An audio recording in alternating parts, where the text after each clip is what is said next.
Assalamualaikum warahmatullahi wabarakatuh. Kembali lagi di channel RK25. Kali ini saya akan melanjutkan sebuah kisah horor hasil karya dari Riza Ramadhani dengan judul Penumpang dari Dunia Lain bagian keempat. Dan untuk kalian yang baru menemukan channel ini, silakan kalian tekan tombol like, komen, serta share video ini, dan juga subscribe dan hidupkan lonceng notifikasinya agar jika saya update video baru, kalian bisa mendapatkan notifikasinya. Dan tidak usah berlama-lama lagi, inilah ceritanya.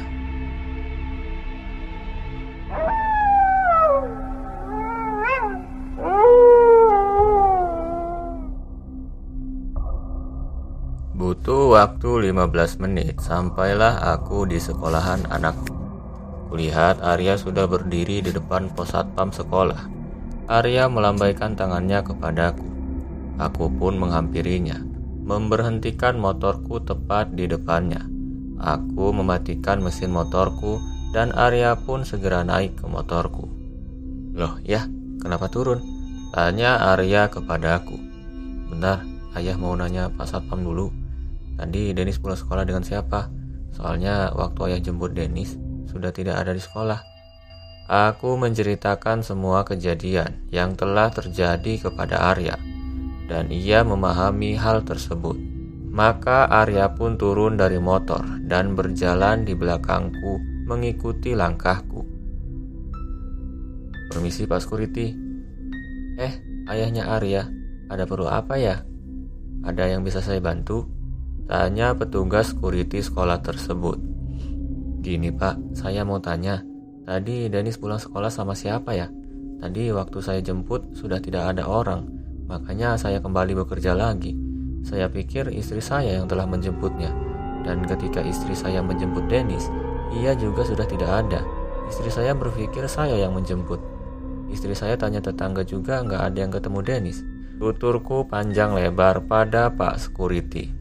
"Tadi ketika pulang sekolah, saya lihat Denis berdiri sama anak Mbak Mirna di samping pos saya, dan tak beberapa lama saya dipanggil oleh Bapak Kepala Sekolah.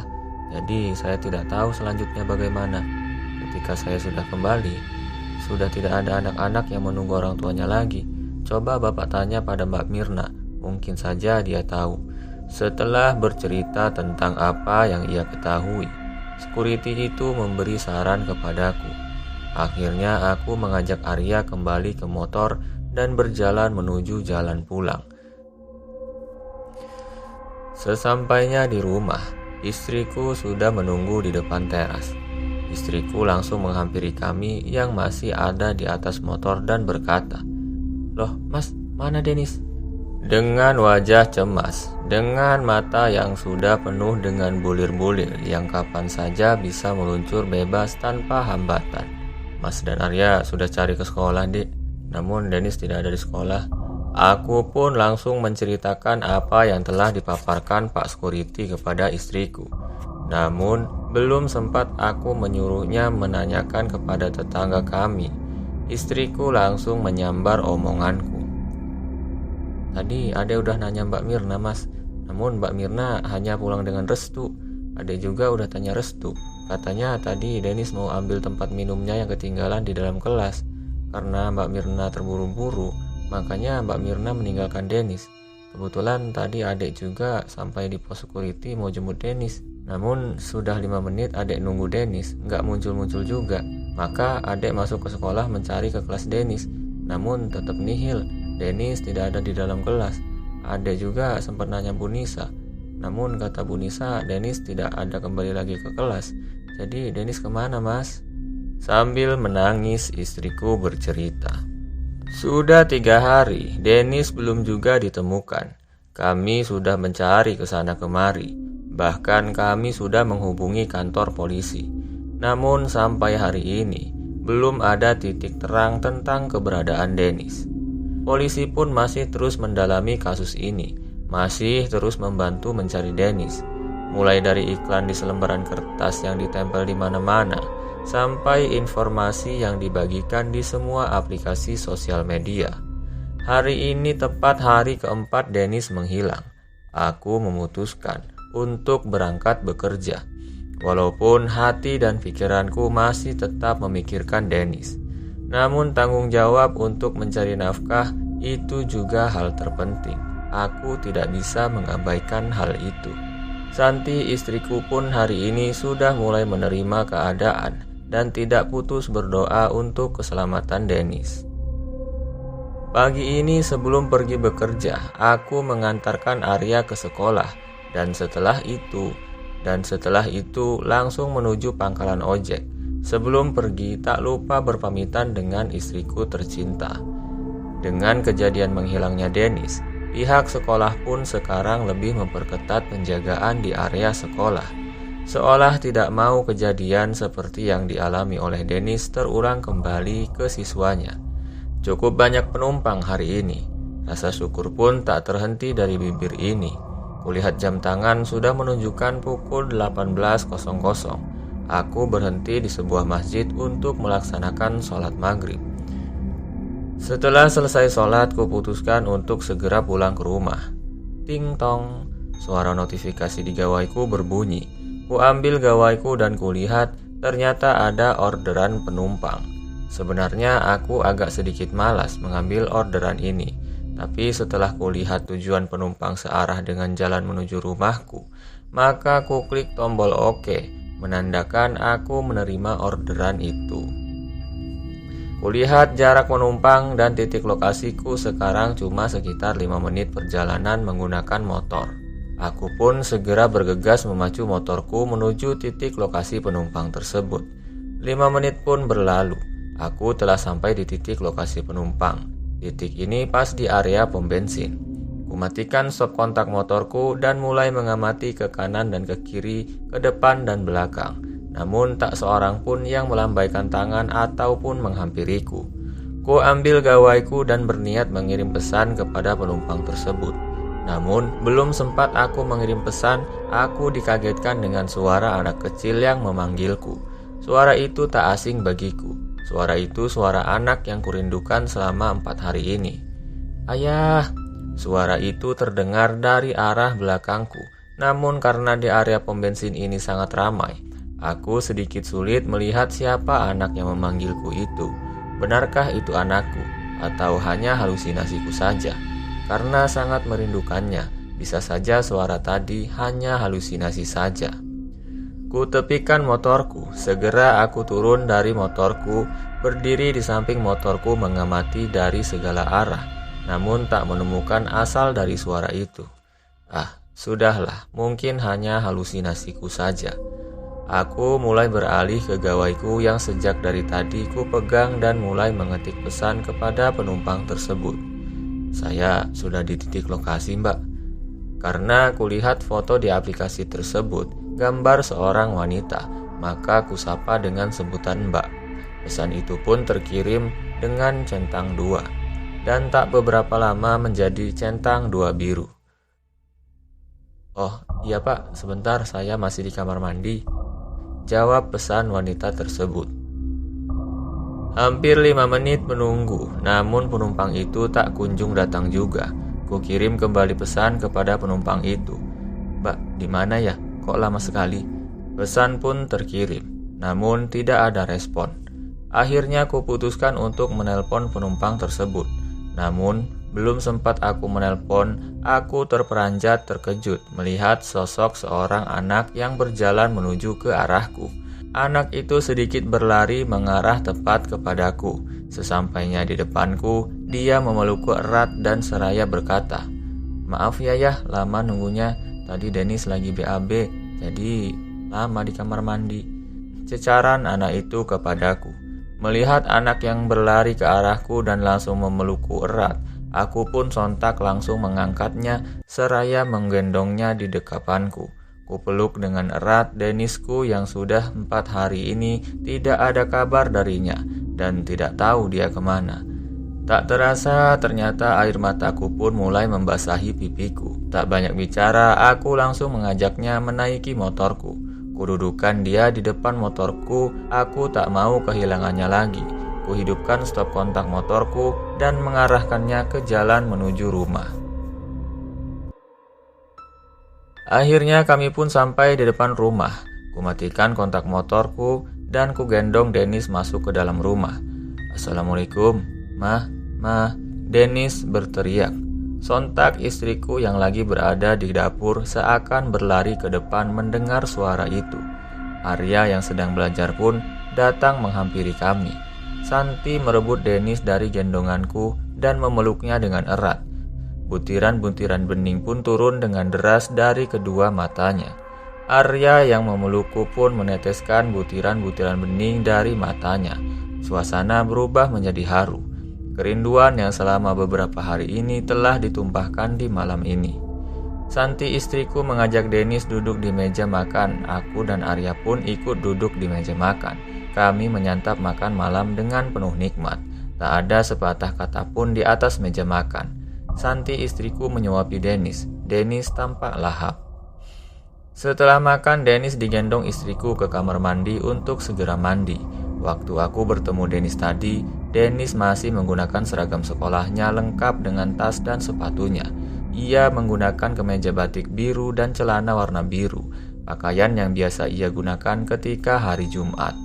Selesai mandi, Santi istriku mengajak Denis duduk di depan TV. Tak lupa pula ia membuatkan secangkir kopi kesukaanku. "Denis, dari mana saja nak? Ayah, mama, Bang Arya dan semua orang mencari Denis." Sambil mengusap-usap kepala Denis, istriku berkata, "Semua orang khawatir sama Denis. Sudah 3 hari Denis gak pulang ke rumah. Denis di mana? Dengan siapa?" Namun Denis masih diam mematung. Sepertinya dia memikirkan sesuatu. Namaku Dadang Wahyudi. Aku bekerja sebagai tukang ojek online. Aku bergabung di sebuah grup aplikasi ojek online. Aku sudah menikah dan memiliki 2 anak. Sebelum menikah, aku bekerja sebagai staf accounting di sebuah perusahaan swasta di daerahku. Hingga aku menikah dan anak keduaku berumur 1 tahun, aku masih bekerja di sana.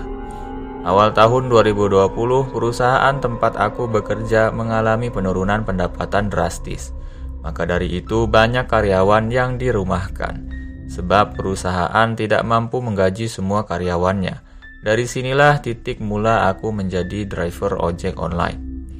Aku ingat sekali sore itu ada sebuah notifikasi pesan yang menyatakan bahwa ada seorang wanita yang sedang memesan ojek onlineku di aplikasi.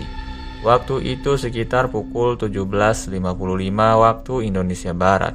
Aku mengendarai motor kesayanganku menuju titik lokasi penumpang. 10 menit berlalu, akhirnya aku sampai di titik lokasi.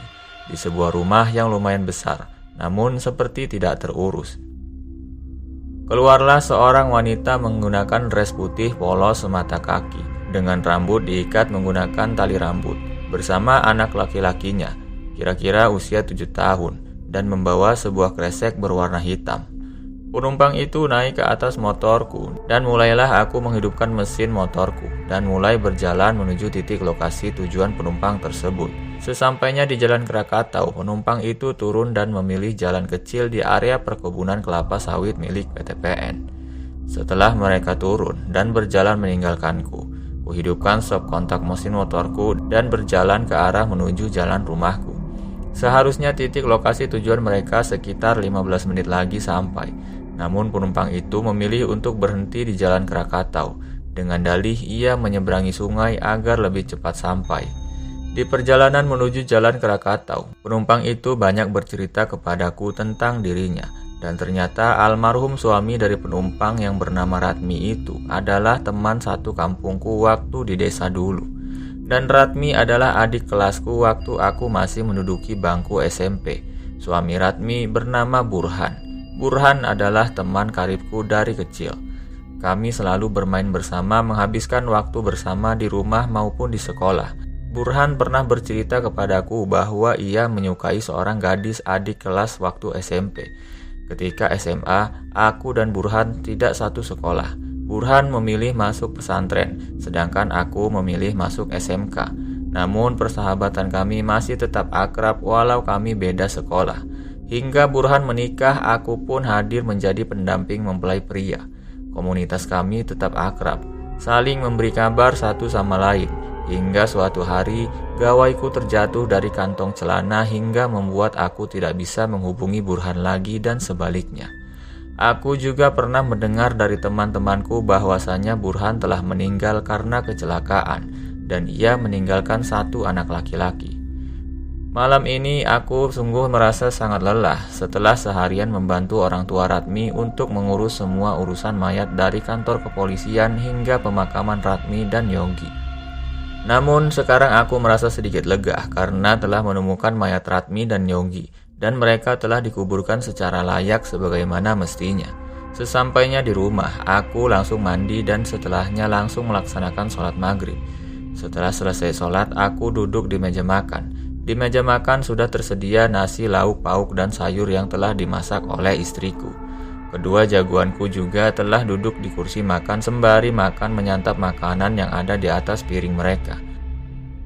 Akhirnya makan malam pun selesai. Kedua anakku melanjutkan mengerjakan tugas-tugas sekolahnya, sedangkan istriku masih membereskan sisa makanan yang ada di atas meja, mengangkatnya ke wastafel dan mencucinya. Tak lupa pula ia membuatkan minuman kopi kesukaanku. Aku yang sedang duduk di depan televisi sambil menikmati kopi yang dibuat oleh istriku tadi sedikit agak terkejut dengan kehadiran istriku yang entah dari kapan sudah ada di sampingku. "Mas, katanya tadi mau cerita." "Mau cerita apa, Mas?" ucap istriku. Aku pun mulai menceritakan semua yang sedari tadi aku alami, bahkan tidak melewatkannya sedikit pun. Cukup lama aku dan istriku berbincang-bincang mengenai almarhum Ratmi dan anaknya. "Mas, adek kok jadi penasaran ya? Sebenarnya siapa yang tega berbuat hal sekeji itu kepada almarhum Ratmi dan anaknya ya, Mas?" ungkap istriku. "Loh, iya ya, Dek. Mas malah nggak kepikiran sampai di situ." Mama, Denis sudah ngantuk. Denis masuk kamar duluan ya. Bang Arya katanya sebentar lagi baru tugasnya selesai," ucap Denis yang bicara sambil menguap dan berjalan ke arah kamarnya. "Iya sayang, jangan lupa kalau mau tidur baca doa ya sayang," jawab istriku. Entah mengapa rasanya mataku ingin sekali mengarah ke arah pintu utama rumahku. Dan ketika mataku mengarah ke pintu rumah utama, tiba-tiba ada rasa dingin menghampiri seisi ruangan yang sedang kutempati. Hingga bulu kuduku merasa merinding.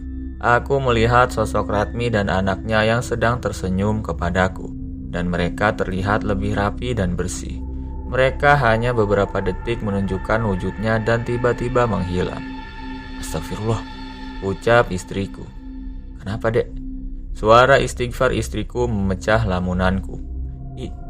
Itu tadi ada almarhum di depan sama anaknya," ucapnya sembari terbata. "Iya, Dek, kamu lihat juga. Mudah-mudahan setelah ini tidak ada gangguan lagi dari mereka ya, Dek. Semoga mereka tenang di alamnya," ucapku. Jam menunjukkan pukul 22.30. Aku masuk ke kamar anak-anakku. Kulihat mereka sudah tertidur pulas. Istriku pun sudah masuk ke dalam kamar kami terlebih dahulu. Aku memastikan semua jendela dan pintu sudah terkunci dan masuk ke dalam kamar. Membaringkan badanku ke atas kasur empuk milik kami. Tak butuh lama untukku tertidur nyenyak sebab satu harian beraktivitas di luar membuatku merasa sedikit lebih lelah dari biasanya. Tok tok tok. Terdengar ketukan dari luar jendela kamarku. Aku yang terperanjak mendengar suara itu lantas terbangun. Disusul istriku pun juga ikut terbangun.